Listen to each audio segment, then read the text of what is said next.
البطل صايع ضايع بيتهوس بجمال البطلة من النظرة الأولى ويستحلف لها تبقى ملكه، لكنها بترفضه فيقلب حياتها جحيم لحد ما تخضع وتسلم له نفسها.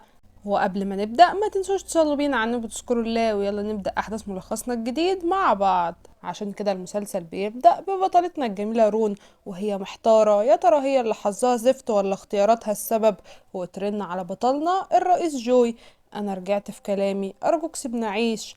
انتي عارفة انا عاوز منك ايه؟ اعتبرني ملكك خلاص. ايوه كده، مستنيكي ما تتأخريش. وفعلا شوية وتوصل عنده ويبان عليها الخوف وتقول انا عاوز اعمل معاك عقد. فيستغرب: وده حصل امتى؟ اللي انا فاكره من 10 ايام كنت راكبة دماغك وعاملة فيها 7 رجالة في بعض. وتبان الاحداث في اول مقابلة بينهم وهو بيقول لها قصدك اختيارين: لا تسلمي لي نفسك يا هتشوفي ايام اسود من قرن الخروب، والاختيار في ايدك. ويديها فلوس ويقول لها ترن عليه لما تقرر. وطبعا كلنا شفنا القرار.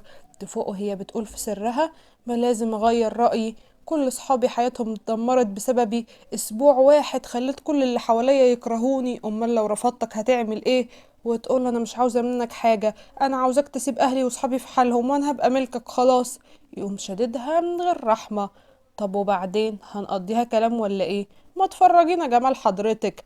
تبدأ تفك هدومها لكنه بيتريق عليها ويقول لها ايه ده، عاملة نفسك بريئة؟ فتقول له هو انا ممكن اطلب طلب كمان؟ يا ريت تسيبنا اشتغل. فيضحك عليها: شغل ايه؟ تبقي بتاعتي النهاردة وهعمل لك اللي نفسك فيه، بس شدي حيلك شوية معايا كده، ها دي اول مرة ليكي ولا ايه؟ فتقول له انا مرتبطتش قبل كده. يقول لها بقى كده، طب يلا كملي. ويقعد يتفرج عليها بكل برود وهي خايفة منه ومش عارفة هي داخلة على ايه، ويشدها في حضنه ويدخلها اوضته. وبعد شوية تقوله انا هروح الشغل امتى؟ يقول لها انت مستعجلة عليا للدرجة دي؟ طيب انا هعلمك درس عمرك في حياتك ما هتنسيه. من الاخر كده مفيش شغل ولا غيره، واوعي تصدقي راجل بعد كده. فتتجنن رون وتقول له بقى كده، طيب سيبنا امشي. يقول لها تعالي هنا، رايحة فين؟ انتي مش شايفة بوزك الممدود شبرين ولا كأننا في جنازة؟ دلعينا دلعك، ده النظام هنا. وتضطر انها تسايره عشان تعدي ليلتها على خير. والصبح تحاول تهرب منه لكنه بيمسكها ويقول لها على فين؟ تقول له سيبنا امشي وانا مش عاوزة منك حاجة تاني. فيقول لها تمشي؟ قدامك 10 دقايق تبقي جاهزة عشان نروح الشغل. فتقوم تجري ياخدها الشركة بتاعته ويقول لها مكسوفة ليه؟ انا رئيسك دلوقتي، عاوزة تشتغلي في انهي قسم؟ فتقول له التصميم. فياخدها لشركته في الشغل فيو ويقول لها انها تشتغل معاكي من هنا ورايح. فتبص لها من فوق لتحت باستغراب: يا ترى مين دي كمان؟ وتاخدها وتدخل المكتب وتقول لها اقعدي هنا. وتبدأ تعرف الموجودين عليها لكنها بتقول ان دي الرئيس اللي جايبها بنفسه. ومش بس كده، دي الوحيدة اللي قدرت تدخل الشركة من غير مقابلة حتى. يا ريت تتعلموا منها حاجة، يمكن تفلحوا في حياتكم زيها. وتبقى بتتريق عليها طبعا وتمشي. والموظفين بيتكلموا عليها ويقولوا شكلها هتموت من الغيرة عليه، لازقة فيه وهو مش شايفها أصلا. هتفضل كده لإمتى؟ ورون سامعاهم وساكتة، لكنها بتحس بالتعب فجأة وتقرر تروح المستشفى. وتسأل الممرضة انت جاية لوحدك ليه؟ حبيبك فين؟ لكنهم ما بيفهموناش هي تعبانة مالها بالظبط. تخلص وترجع ويبان جوي واقف مستنيها وشكله مش ناوي على خير. سبت الشغل من أول يوم ورحتي فين؟ كان عندي مشوار مهم. بقى كده؟ وبعدين اتصلت بيكي ما ردتيش ليه؟ الفون كان صامت، هعمل ايه؟ طيب يلا بينا نروح. هنروح على فين؟ الملهى الليلي. لا انا مش رايحة في حتة. بقى كده؟ خايفة تقابلي زباينك القدام ولا ايه؟ انت بتقول ايه؟ انت اتجننت؟ انت ازاي بتكلمني كده؟ يضحك عليها ويقول لها هو المفروض اصدقك انا كده يعني؟ لا ده انت شكلك فايق، انا مش قادرة، انا هدخل. تعالي هنا، رايحة فين؟ انا بكلمك، كان في كام واحد في حياتك قبلي؟ قلت لك قبل كده ان انت اول واحد في حياتي. يجري يشدها ويزقها على العربية. فتقول له انت عاوز مني ايه؟ اللي انا عاوزه قلته، بس انت شكلك ما بتفهميش، بس عادي. انا عارف بيتك على فكرة وممكن اطلع احكي لمامتك كل حاجة عن بنتها القطقوطة. فتخاف منه وتضطر تروح معاه. ويقول لها ايوه كده يا اختي، قطقوطة شاطرة يا ولاد. وياخدها ويروح الملهى الليلي فعلا. ويقول لصاحبه اتأخرت ليه يا معلم؟ ومين اللي معاك دي؟ حاسس ان انا اعرفها. يقول له طبعا تعرفها، كانت شغالة هنا، اكيد عدت عليك قبل كده. فيسكت صاحبه وما ينطقش وهي بتبصله ومش عارفة تعمل ايه في جنانه ده. وتتقرب منه بنت وتخليه يشرب. فيبص لرون ويقول لها وانت ايه لازمتك، ما تغني لنا حاجة حتى، خلينا نفرفش شوية. وفعلا تبدأ تغني لكنها بتغني أغنية حزينة ويبان عليها قلة الحيلة. وهو بيبص لها بكل برود لحد ما تشوف شاب واقف من ورا الباب بيبص عليها، ويقع المايك من ايديها في اللحظة دي وتقوم تجري، لكنه بيمشي وتدور عليه. ويبان ان هو كان حب حياتها يان اللي كانت بتجمعهم قصة حب من ايام الجامعة. وتفوق وتتأسف من الشاب اللي وقفته وتقع في الأرض من الزعل وتقول وآخرتها ايه معاكي يا رون، هيفضل حظك مهبب كده من وقت ما طلعت من حياتي يا يان وانا ما شفتش يوم حلو. يشوفها القاسي المجنون ويجيب اخره منها ومن حركاتها ويشدها من قفاها ويدخلها جوه تاني ويطرد صحابه من المكان. ويسألها كنتي بتدوري على مين، شفتي مين؟ تقول له ابدا مفيش، كنت طالعه اخد نفسي. يقول لها انت كدابه. تقول له انت عاوز مني ايه، الاتفاقيه اللي كانت ما بيننا خلصت، مفيش بينا اي حاجه تاني. فيتقرب منها زي المجانين ويقول لها لا، ما هو مش بمزاجك، لما انا ازهق واقرر ارميكي بمزاجي وقتها يبقى اتفاقنا خلص، وإياكي تفكري تبقي مع حد تاني لان وقتها نهايتك هتبقى على ايدي. يسيبها تمشي وتطلع وهي مش شايفة قصادها وتقع في الأرض. يشوفها ويروح يقومها ويقول لها لما انتي مش عاوزاني بتعملي شوية الصعبانيات دي ليه؟ فتقول له هو انت ممكن تعمل نفسك مش شايفنا أحسن، هيبقى أحسن ليا وليك صدقني. لكنه بيشيلها في حضنه وبيوديها على المستشفى. تبدأ الممرضة تعالج جروحها لكنها بتشوف اسم المستشفى وتفتكر آخر مرة اجت المستشفى من سنة لما حبيبها يان اتوفى وكان أسوأ يوم في حياتها. وتفوق وهي في حالة صعبة وتقول أنا مش عاوزة أفضل هنا، وتحاول تطلع تجري لكن جوي بيمسكها ويقولها انت مجنونة، انت رايحة فين؟ تقول له سيبني في حالي، أنا مش عاوزة أفضل هنا، وتزقه بعيد عنها وتطلع تجري لكنها بتتخبط في بطنها وبتقع. وهنا بيتعصب منها جوي ويقول لها خليكي براحتك، دي آخر مرة هساعدك فيها. فتمسك في ايده وتقول له ما تسيبنيش. فيضعف من تاني ويقرب يسندها ويقول لها خلينا نروح طيب، ويعالجها ويجيب لها دكتور يكمل علاجها في البيت.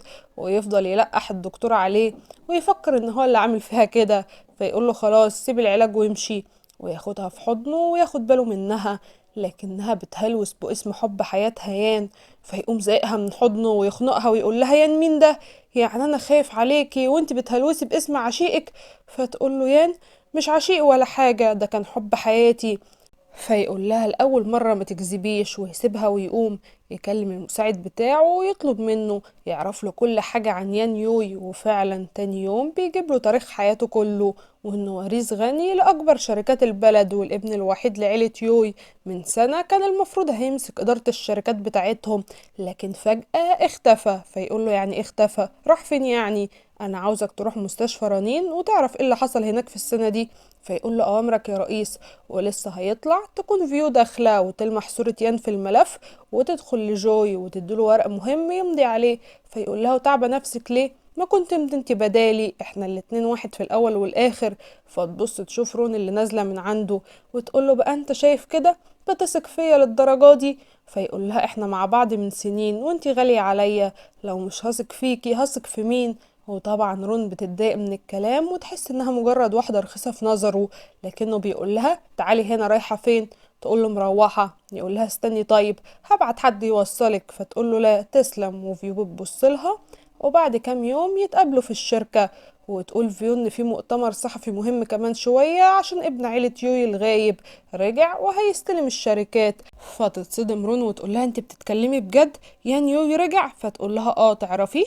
فتسيبها وتطلع تجري وتروح فيو المؤتمر مع جوي وهي مستغربة من امتى بيحضر مؤتمرات زي دي. وتقول له غريبة يعني أول مرة أشوفك في مكان زي ده. فيقول لها لأ عادي، كنت عاوز أشوف شكل ابن عيلة يوي التايه ده. فتقول له بقى كده أمال النهاردة رون أول ما سمعت اسمه اتحولت وطلعت تجري ليه؟ فيتعصب ويسيبها ويمشي. وتظهر رون اللي أخيرا شافت حب حياتها وتجري عليه لكن الأمن بيمنعها تقرب له. وهنا يشوفها جوي وفيو وهي بتقول له يان حبيبي انت لسه عايش؟ ما كنتش بتطمن عليا ليه طول الفترة دي؟ وهو متجاهلها والأمن بيزقها بعيد، ويان بكل برود بيركب عربيته ويمشي، وهي واقعة في الأرض ومش فاهمة حاجة. وهنا جوي بيتجنن عليها، تحاول فيو تمنعه لكنه بيزقها، ويروح يجري يجيب رون من شعرها ويقول لها انت ازاي بتعيطي على راجل تاني قصادي؟ انت مجنونة؟ فتقول له لا، شكلك انت اللي مجنون ونسيت نفسك.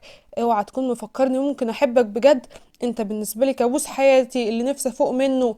فيقول لها اخيرا نطقتي وطلعتي اللي في قلبك، طلعتي بتعرفي تتكلمي اهو، عاجبك يعني حياتك والحالة اللي وصلت لها دي؟ فتجري عليه فيو وتقول خلينا نمشي من هنا. فتقول له رون عاجبني، المهم انت تطلع من حياتي وتريحني بقى، مش هعوز حاجة اكتر من كده. فيقول لها للدرجة دي؟ طيب انا هسيبك وشوف اختياراتك هتوصلك لفين، ويسيبها ويمشي. ترجع على البيت وتحس حد ماشي وراها وتخاف، لكنه بيشدها في حضنه ويطلع يان اللي بيقول لها اهدي، ده انا اسف، المؤتمر النهارده كان كله مترتب من بابا، ما كانش ينفع اعمل اي حاجه غلط. فتقول له انت كويس؟ يقول لها ما انا قصادك اهو. تقول له امال كنت فين طول السنه دي؟ يعرفها ان هو كان مسافر بره للعلاج وانه كان في غيبوبه، وهو فعلا لسه فايق من فتره قريبه. فتسأله اذا كان هو اللي شافته في الملهى الليلي ولا لا. فيقول لها لا طبعا، انا مش عارف انت بتتكلمي عن ايه، انا لسه راجع من السفر. ويحضنها يوصلها لحد بيتها ويقول لها ان هو هيقابلها على العشاء بكرة، وتفرح رون وتحس ان الحياة رجعت تضحك لها، وتروح العشاء تاني يوم. لكنها بتتفاجئ ان جوي هو اللي جاي يقعد قصادها، وتقول له انت بتعمل ايه هنا؟ هكون بعمل ايه، جاي اكل اكيد. جوي بطل حركاتك دي، انت فاهم انا اقصد ايه؟ وهنا يدخل يان من باب المطعم ويشوفه جوي، ويقول لها على كده يان عارف انك بقيتي بتاعتي، ويقوم يحضنها ويقول لها ايه رأيك اعرفه كل حاجة دلوقتي. وهنا يشوفهم يان ويقول لها رون هو في حاجة؟ تقول له ابدا، ده المدير بتاعي، اتقابلنا صدفة. يقول له بجد؟ خلينا نتعرف. فتقول له لا، هو وراه شغل مهم. يضحك جوي ويقول لها شغل؟ شغل ايه ده، انا معرفش عنه حاجة. فتتوتر رون وتحس الموضوع بدأ يطبل على دماغها اكتر، وما تبقاش عارفة تقول ايه. فيحط جوي ايده عليها ويقول خد بالك منها، انا كنت اخد بالي منها كويس في الفترة اللي ما كنتش موجود فيها. ويسيبهم ويمشي وهو بيقول لها انتوا بينكوا حاجة؟ تقول له لا، وهي خايفة الحقيقة تتكشف. ولو وصلتوا لهنا يا حلوين ما تنسوش تدعموني باللايك الجميل والكومنت الاجمل، وتكتبوا لي بتتابعوني من انهي بلد، واكتبوا لي كمان نفسكم الخص لكم مسلسلات ايه. وما تنسوش كمان تاخدوا لكم لفة في صفحة الفيس، هتلاقوا مسلسلات جديدة وجميلة هناك. وقبل ما نكمل ما تنسوش تصلوا بينا على النبي وتذكروا الله ونكمل. تروح الشركة تاني يوم وتقابلها فيو وتعرفها تسلم المشروع بنفسها بما انها هي اللي اشتغلت عليه، وان الزبون في اوضة 108 وشكلها كده مش ناويالها على خير. وفعلا يشوفها جوي ويسألها رايحة فين، وتقوله ان انا عندي اجتماع مهم في الأوضة 108. فيقرب منه المساعد ويقول له الرئيس ليه هو اللي موجود في الأوضة 108، وانت عارف ان سمعته سابقاه. فيقول بقى كده انت ما عندكيش مشكلة تدخلي تقعدي معاه لوحدك وانت عارفة حقيقته؟ تقول له ايا يكن هيكون مين، لو كان ايه هيبقى ارحم منك، وتسيبه وتدخل. وفعلا يطلع راجل مجنون ويبقى عاوز يتقرب منها غصب عنها، تطلع تجري ويجري وراها وهي بتصرخ. هو بتحاول تهرب منه، وهنا يدخل المساعد يجري بكاميرات المراقبة بتاعة الأوضة لجوي ويقول له رئيس مش ناوي تتحرك وتلحقها؟ يقول له هي اللي اختارت، لكنه ما بيقدرش يستحمل في الوقت ده تكون هي مش عارفة تهرب على فين. وتقول له خلاص انا موافقة وهعمل لك اللي انت عاوزه، بس سيبني اشرب مشروبي الاول. وفعلا تقوم وتمسك الازازة وهوب تكسرها على دماغه، لكن ما بيحصلوش حاجة وبيتجنن عليها اكتر. ويقوم يمسكها ويشدها ويقول لها بتضربيني انا هوريكي. ولسه هيخنقها يلاقي اللي بيمسكه من ظهره، ويكون بطلنا جوي اللي بيمسكه يعلمه الادب، وليه مصدوم وساكت. ويجري يطمن على حبيبته ويقول لها ما تقلقيش، عمري ما هسيبك، ويشيلها في حضنه وهي في الوضع ده ويطلع بيها. وهنا يشوفهم يان وهم سوا بالمنظر ده، ويقول له هو ايه اللي بيحصل هنا؟ تحاول تبعد عن جوي لكنه بيمسكها ويثبت فيها اكتر، وتستغرب وتسأله يان هو انت بتعمل ايه هنا؟ فيقول لها اول ما سمعت عن العميل اللي انت رايحه تقابليه عرفته طبعا لان سمعته سابقاه. ويبص ويقول اكيد انت السبب، انت اللي مرتب لها الشغلانه دي صح، كنت عاوز تعمل فيها كده. فيقول له انت مين اصلا عشان تتهمني اتهام زي ده؟ وهي بتفهم في دماغها ان اللي كانت عامله فيها المقلب ده كانت فيو، وتزق جوي عشان يبعد عنها وتنزل وتروح مع يان. فيقول لها جوي خلاص كده، دي كانت اخر فرصه ليكي معايا، لو حصل لك ايه بعد كده عمري ما هنقذك تاني. وتاني يوم تروح الشركة، وأول ما تشوفها فيو تقول لها انت رحتي فين امبارح وسبتي العميل في الفندق. وهنا يسمعهم جوي وهي بتقول لها أستاذة فيو، انت عارفة كويس كنت بعتني لمين في أوضة 108 صح ولا أنا غلطانة؟ لو عاوزة تخلصي مني مفيش داعي للحوارات دي كلها صدقيني. فيضحك عليها جوي ويقول لها شايفة نفسك قوي على ايه يا ست رون، مفكرة الكوكب كله متأمر ضدك؟ ويسيبهم ويمشي. وتفرح فيو فيها طبعا. ترجع بيتها بالليل تلاقي مرات الرئيس ليه مستنياها وعاوزة تنتقم منها بسبب اللي حصل في جوزها. تخاف رون وتطلع تجري، ما هي ناقصة الغلبانة. والتانية بتستحلف لها وبتحاول تمسكها. ورون بترن على الأستاذ يان اللي شكله فيستك على الآخر، ما بيردش عليها ولا بيأخر ولا بيزود. يوصل جوي اللي بينقذها للمرة المليون من غير ما يتردد. ورون مجرد ما بتشوفه بترتاح وتهدى وتطلع تجري تستخبى في عربيته، وهو يعلم الست درس ما تنساهوش. وياخد رون ويمشوا يرجعوا البيت وتعالج جرحه. لكنه بيسألها كنتي بترني على مين بعد ما وصلت؟ فتقوله الشرطة أكيد. يقول لها بقى كده يعني مش الحبيب يان؟ فتقوله أيوة هو عاوز إيه يعني؟ فيتقرب منها ويقول لها هتفهمي امتى انك مش هتبقي لحد غيري؟ فتقوله ده مش هيحصل، انت لازم تفتح عينك وتشوف الحقيقة، كفاية كده. وتسيبه وتمشي. يرن عليها يان ويقول لها حبيبتي رنتي عليا كان فيكي حاجة؟ تقول له لا ابدا انت كويس؟ يقول لها هنتقابل بكرة ويقفل. ويبان ان هو واقف قصاد بيتها والمساعد بيبلغه ان مرات ليه حاولت تخلص منها بس جوي انقذها كعادته. بس اوعدك يا رئيس بعد اللي عملته فيك وخلتك تحس انك ميت بالحياة لازم تتربى. ونبقى اخدنا الصدمة كلنا بقى، ده جاي ينتقم من رون اصلا مش بيحبها. وهو فعلا ياخدها تاني يوم مكان يسهروا سوا ويكون جوي هناك، ويعمل يان نفسه متفاجئ ويكون متفق مع شاب تاني هناك عشان يهين رون ويحسسها ان هي ولا حاجة. ويفضل يقول انا شفتك فين قبل كده في مالها ليلي باين. فيقول له يان انت ازاي بتقول على حبيبتي كده؟ ايه اللي هيوديها مكان زي ده اصلا؟ فيقول له ازاي بس انا معايا صورة ليها تقريبا. وتبقى رون على اخرها. فيزعق جوي ويقول اكيد بتشبه عليه هتأسف منها يلا. فيقول له ابدا انا عمري ما انسى واحدة شفتها. ويفضل يدور لحد ما يشاور جوي وكأنه بيقول له لو نطقت كلمة تانية هخلص منك. يخليه يخاف ويبقى يان من غير اقلام ويتأسف من رون. ترجع مع يان وتقرر تصارحه بالحياة كلها. يان انا فعلا كنت شغالة في مالها ليلي عشان ما كانش قصادي شغل تاني وحياتي كانت متدمرة. ومش بس كده، انا اضطريت اعمل عقد مع الرئيس جوي في مقابل ليلة لينا سوا دخلني الشغل عنده، بس انا كنت متأكدة انك ميت وقتها وما كانش في ايدي حل تاني. تخلص كلام وتحاول تنزل لكنه بيمسكها. استني هنا رايحة فين؟ بس انا مش زعلان منك. فتقوله ازاي يعني؟ يقول لها انا اسف انا اللي سبتك لوحدك فترة طويلة بس خلاص مش هسيبك تاني خلينا نتخطب بقى. فتقوله بتتكلم بجد؟ يقول لها طبعا احنا اتفقنا نتخرج بس ونتجوز، هنستنى ايه تاني؟ تطلع وهي مبسوطة وطايرة من الفرحة وتبلغ مامتها اللي بتفرح وتحس ان اخيرا الدنيا ضحكت لبنتها وهتقب على وش الدنيا وهتناسب عيلة غنية. وتقول لها هنزل اجيب مشروب عشان نحتفل وتسيبها وتنزل. ويبان المخيف المجنون الصايع الضايع وهو طالع لها ويجرجرها ويقول لها بقى كده ده احنا بينا حكاوي واسرار كتير، ما بعتليش حتى دعوة خطوبتك ودي تيجي؟ ويقرب منها يشوف الفستان. تقول له بعيد ايدك عنه. يقول لها قومي البسيه. تقول له لا. يقول لها بقى كده تفتكر امك لو اجت ولقيتني عندك هيكون رد فعلها ايه؟ فتقول له طيب خلاص هقوم. وفعلا تغير وتدخل بالفستان وينبهر بجمالها اللي سحره من النظرة الأولى ويقوم يتقرب منها. يقول لها تفتكري انا عارف اللي حصل بينا؟ تقول له انا عرفت كل حاجة. فيقول لها بجد ومش شايفك واحدة مقرفة؟ فتقول له لا هو موافق عليا بكل حاجة حصلت معايا. فيقول لها بقى كده ويشدها ويمسك المقص ويقص الفستان بتاعها وهي بتصرخ. ويقول لها قدامك اختيارين، تفسخي خطوبتك وتبعدي عنه احسن لك او هدمره وهخلي حياته جحيم بسببك وانتي اكتر واحدة عارفة معنى كلامي. الاختيار ليكي يا قطة. فتقول له اشمعنى انا؟ يقول لها انتي بقيتي ملكي ومش اي واحدة بالسهل بخليها تقرب مني. فتقوم وتحاول تخلص منه لكنه بيمسكها ويقول لها فوقي لنفسك، مش انا اللي تعملي معاه الحركات دي. اختاري بسرعة، رني على حبيب القلب يلا. ترن عليه لكن فونه بيكون مغلق وتقول له انت عملت فيه ايه؟ يقول لها ابدا ده فضلك زمانه هيودعنا كلنا دلوقتي، بعته سكة اللي يروح ما يرجعش. ولو مش مصدقة شوفي بنفسك. ويوريها الفيديو وتبقى هتتجنن عليه وتقول له حرام عليك سيبه في حاله.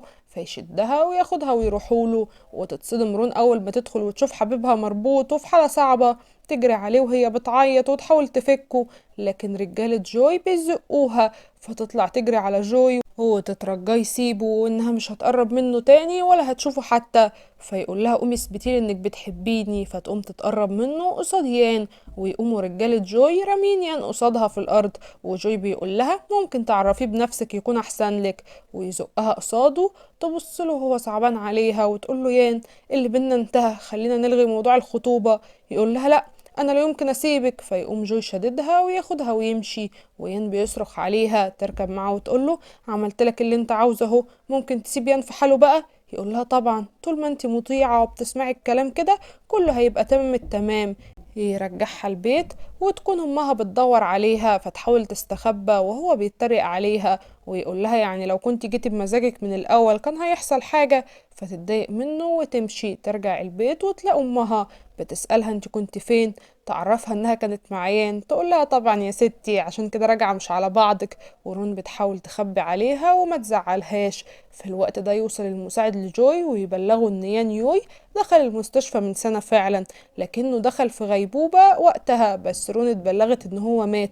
الغريب ان رون قبل ما تشتغل في الملهى الليلي كانت بتحاول تدور على شغل بشهادتها في اي شركة، لكن الكل كان رافض يشغلها. واللي كان السبب في الموضوع ده كان يان. يقول له انت بتهزر يعني؟ الواد ده كان مخطط لكل حاجة، واضح ان في سر كبير. يا ترى هيكون رد فعل رون ايه لما تعرف حقيقة حبيبها القطقوط؟ وفعلا يرن عليها ويروح لها يجري ويقول لها تنزل تقابله بسرعة، وتخاف منه ومن جنانه وحركاته وتضطر تنزل له فعلا. واول ما يشوفها يقول لها انا عرفت الحقيقة كلها، مين اللي كان ليه ايد في انك ما تلاقيش شغل وتتمرمطي؟ هو القطقوط بتاعك يان. فتقول له انت هتبطل حوارات امتى؟ انت مقرف. يتعصب ويقول لها انت غبية، هتفوقي امتى وتشوفي الحقيقة؟ خدي وشوفي بنفسك. لكنها بترميله الورق وتقول له انا عارفه يان من واحنا في جامعه، عمري ما شفت منه حاجه وحشه، فلو عملت ايه عمرك ما هتغير صورته في عيني. وبعدين انت عاوز مني ايه تاني؟ ما انت لقيت نقطه ضعف تمسكني منها جديده، محتاج ايه تاني؟ انت لو عملت لي ايه انا عمري ما احب حد غيره. يقول لها بقى كده تصدقي يا بت انت تستاهلي اللي هيحصل لك، بقول لك ايه ارجعي له واتجوزيه. فتقول له انت تقصد ايه؟ يقول لها اقصد ان انا زهقت منك ومش هقدر استحملك انت وغبائك اكتر من كده، امشي من وشي يلا. ويرميها من العربية وهو بيقول لها جهزي نفسك لان الضربة هتجيلك من اقرب حد ليكي. ترجع البيت ويروح لها يان يجري وتقول له خلينا نسيب بعض احسن، الغي موضوع الخطوبة ده. يقول لها ازاي انت خايفة منه بجد؟ خايفة وانت معايا؟ تقول له جوي ده شراني وانا حاسه ان هو مش ناوي يسيبنا في حالنا. يقول لها مهما حصل انا مش هسيبك. تفتكر كلام جوي وتقول له خلاص خلينا نكمل مع بعض، خلينا نتخطب. وفعلا بعد فترة تبدأ حفلة الخطوبة، وتكون أمها فرحانة وطايرة من الفرح، لكن أم العريس بتتريق عليها وعلى مامتها وعلى إنهم مش من مستواهم، واللي زيها ما صدقت وقعت على عريس غني، وإن اللي زي عيلتها حلمهم يبيعوا بنتهم عشان الفلوس. تتعصب رون لكن أمها بتهديها وتقول لها احنا ملناش غير ابنها، فكك منها، دي ست كبيرة وبتهلفط بالكلام. وهنا تقول لها هو مين اللي وراكي ده؟ وطبعا يا جماعة المفاجأة الكبرى، جوي بيجي يحضر علشان يبارك ويهني. تتعصب رون لما تشوفه وتقوله انت بتعمل ايه هنا؟ يقول لها جاي ابارك لك يا عروسة، بتمنى لك السعادة، ويسيبها ويمشي. في الوقت اللي يان بيسيب فلاشة مع مشغل القاعة عشان يشغل الفيديو ده، ويروح لعروسته ويقول لها متضايقة كده ليه؟ تقول له جوي موجود جاي يبوظ الفرح. يقول لها اياكي تخافي انا معاكي يلا بينا. ويشتغل الفيديو وهي بتبص ليان بكل حب، وهو بيعرض ذكرياتهم في الجامعة وهو بيبص لها بكل استغراب وعامل نفسه متفاجئ بالفيديو زيه زيها، لحد ما يشتغل لها فيديو وهي في الملهى الليلي وسط الرجالة والفلوس نازلة عليها بترف، وتتفضح في القاعة كلها. وامها عمالة بتقول ده كدب، وتقول لأميان ما تصدقيش دي لا يمكن تكون بنتي. لكن رون ما بتكونش شايفة قصادها غير جوي، فاهمة ومتأكدة ان هو السبب لكنه بريء المرة دي. وهنا تزعق أميان وتقول بقى هي دي العروسة اللي تناسب عيلتنا؟ هي دي اللي جايبها عشان تتجوزها؟ يقول لها صدقيني يا ماما رون مش زي ما انتي فاهمة، دي طيبة وبريئة خالص. تقول له اه ما هو باين يا اخويا، مفيش حد هنا طيب وبريء غيرك يا هبل يا عبيط. تعالى ياض هنا، احنا لازم نمشي قبل الفضيحة ما تزيد، وتاخده وتمشي. وأم رون ما بتستحملش اللي هي شايفاه، وبتطب ساكتة في الأرض تنده على أي حد يساعدها، لكن الكل بيسيبها ويمشي وما تلاقيش قصادها غير جوي. تقول له أرجوك ساعدني. يقول لها ده بجد؟ بتطلبي المساعدة مني؟ ماشي. ويقول للمساعد يوصلها المستشفى ويمشي، ويقول لها الدكتور ان مامتها في حالة خطر وهتحتاج تتحجز فترة في المستشفى، وهتكون محتاجة علاج بأسعار عالية، ويطالبها تروح تدفع فلوس المستشفى بسرعة. تطلع وترن على يان لكنه بيبقى قافل تليفونه وما بيسألش فيها. تلاقي جوي وراها ويقول لها ايه؟ هتعملي ايه المرة دي؟ هتبيعي نفسك عشان الفلوس زي المرة اللي فاتت؟ ما هو باين عليكي حبيب القلب بان على حقيقته واختفى وسابك في عز ما انتي محتاجاه، بس انا مش هخلع زيه ومش همشي غير لما تشوفي الأدلة وتعرفي حقيقته. وفعلا تروح وتاخد الأدلة، ويبانوا بعديها وهما في البيت وهو بيقول لها وريني بقى هتخليني ادفعلك الفلوس ازاي. وتتقرب منه غصب عنها لانها محتاجة الفلوس. ويظهر يان في الوقت ده، والمساعد بيقول له بس انت كده اتكشفت يا رئيس. يقول له ابدا، هي زمانها مفكرة ان ورا الفيديو هو جوي وما بقاش في قصادها غيري عشان تاخد الفلوس مني وتلحق امها، وكده خطتي هتمشي زي ما انا عايز.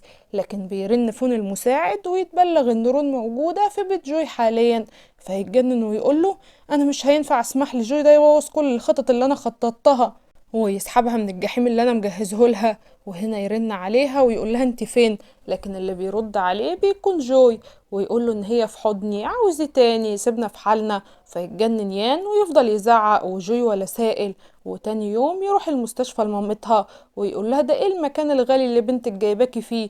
انت عارفة تكلفة الليلة الواحدة كام؟ تفتكري بنتك بتدفع لك الفلوس دي كلها منين؟ ايوه زي ما انت متوقعة، كل يوم مع راجل شكل، وتبقى الست حالتها صعبة ومن أسوأ لأسوأ بسبب كلامه. وتوصل رون اللي عرفت الحقيقة في آخر لحظة وتطرده برا الأوضة وتقوله انت ازاي تقول لأمي كده؟ يعني كله كان بسببك فعلا، جوي ما كانش بيكذب عليا، انت اللي عرضت الفيديو في الخطوبة، وانت اللي كنت واقف كل الشغل اللي انا ممكن اشتغله. ليه بتعمل فيا كل ده؟ انا عملت لك ايه؟ ده انا طول عمري بحبك. والآن مع المفاجأة الكبرى، يقول في سره انا لو طول اخلص منك هخلص واعيشك نفس المعاناة اللي عيشتها لاخويا. ومن هنا نفهم ان ده مش يان ولا حاجة، وواضح ان هو اخوه توأم وجاي ينتقم، وفعلا يمسكوا في بعض الاتنين لحد ما يجي جوي وتختار انها تمشي معاه ويبان مع يان صورة اخوه التوأم ونبقى فهمنا الحقيقة. ترجع رون معاه وتبدأ تتقرب من جوي علشان فلوس امها، لكن مع الوقت بتحس بالغيرة عليه من فيو، وبتحس انها شكلها هتقع في حبه بجد، بس اسلوبه وطريقته القاسية ما بتتغيرش لحد ما تعرف انها حامل منه وتبقى مش عارفة هتعمل ايه. ترجع البيت ويتقرب منها ويربطها بالحزام ويقول لها كنت فين طول اليوم؟ هو احنا امتى هنرتبط بجد؟ لكنها بتحاول تتوه الكلام بأي حاجة عشان ما يحسش بالحقيقة اللي هي بتحاول تداريها عنه، وتحجز ميعاد للعملية وتروح عشان تخلص من الحمل ده. لكنها أول ما بتدخل أوضة العمليات بتحس إن اللي هي بتعمله غلط، وبتقرر ترجع في كلامها وبتطلع تجري. لكن التقرير بتاع الحمل بيقع في ايد فيو اللي بتستحلف لها انها ما تخليهاش ترتبط بجوي اكتر وتجيب منه كمان عيل. وفعلا رون بتفضل بالوضع ده من غير ما تحكي لجوي الحقيقة. وفي يوم من الأيام وهما ماشيين في الشارع بيتخانقوا كعادتهم، وبيتعصب عليها ويسيبها ويمشي. وهي بتمشي ولسه بتعدي الطريق بتخبطها عربية، وبتكون بالاتفاق مع فيو طبعا، وبيحصل اللي هي عاوزاه. وهنا بيعرف جوي انها كانت حامل منه وبيتجنن عليها ويقول لها طبعا خلصتي منه بعد ايه؟ بعد امك ما بقت كويسة هتعوزي مني ايه تاني؟ حتى ابني الغلبان ما سلمش منك، انت ما عندكيش قلب، انت لا يمكن تكوني بتحسي زينا، انا مش عاوزة اشوف وشك تاني. تقول له صدقني دي كانت مجرد حادثة، لكنه ما بيصدقهاش طبعا لان فيو بتكون بعتله الورقة بتاعة العملية اللي هي كانت ماضية عليها، ويقرر يعلمها الادب ويرجعها من مكان ما جابها ويوديها الملهى الليلي تشتغل في غصب عنها، ويحبسها هناك ويهينها على قد ما يقدر، ويرجعها حياتها جحيم من اول وجديد وهي مش عارفة تثبت براءتها، لحد ما المساعد يعرف الحقيقة كلها ويبلغه من طقطق لسلام عليكم. وفعلا يجيب فيو يعلمها الادب ويقول للمساعد يروح يجيب رون بسرعة، لكن في الوقت ديان يروح المستشفى لمامتها وياخدها معاه الملهى الليلي ويوريها بنتها قصاد عينيها، يخلي الست تروح فيها تاني. وطبعا المرة دي رون بتحمل جوي السبب، والمفاجأة الأكبر إن أمها بتموت، وطبعا رون بتعيش بالذنب وإنها السبب في اللي حصل لأمها، وما بتقدرش تسامح جوي على اللي عمله، لكنه بيحاول معاها بكل الطرق من غير فايدة. وبعد ما بتعدي سنة وهم مع بعض في نفس البيت وهو بيحاول معاها، وأخيرا بتبدأ تضعف وتعترف بحبها، وهو كمان بيعترف بحبه، وتعرف إنها حامل منه، وأخيرا قصة حبهم بتطلع للنور وبيرتبطوا. وعلى هنا يخلص مسلسلنا يا حلوين. أتمنى يكون ملخص النهاردة عجبكم. ما تنسوش الاشتراك وتفعيل زر الجرس عشان يوصلكوا إشعار لما أنزل فيديو جديد. ما تنسوش اللايك الجميل والكومنت الأجمل، واشوفكم في فيديو جديد. باي باي.